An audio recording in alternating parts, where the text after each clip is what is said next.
యాకోబు 5వ అధ్యాయము 7వ వచనము. సహోదరులారా, ప్రభువు రాకడ వరకు ఓపిక కలిగి ఉండుడి.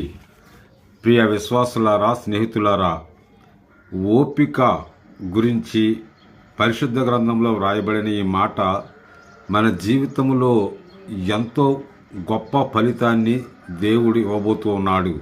అదేమిటి అంటే, ఒకసారి మనం జ్ఞాపకం చేసుకుందాం. రైతులు తమ పంటను పంట చేతికి వచ్చే వరకు కూడా వారు ఎంతో ఓపికతో ఉంటారు. అలాగే విశ్వాసులు కూడా కనిపెడుతూ ఉంటారు. తమ విశ్వాసము ద్వారా వారు గొప్ప ఫలితాలను పొందాలని కనిపెడుతూ ఉంటారు. అలాగే రైతులు కనిపెట్టిన, అలాగే విశ్వాసులు కనిపెట్టిన ప్రతి ఒక్కరు కూడా ఆయన రాకడ వరకు ఓపికతో కనిపెట్టండి అని పరిశుద్ధ గ్రంథం తెలియజేస్తుంది. అలాంటి ఓపిక మనకి దేవుడు దయచేయునుగాక. ఆమేన్.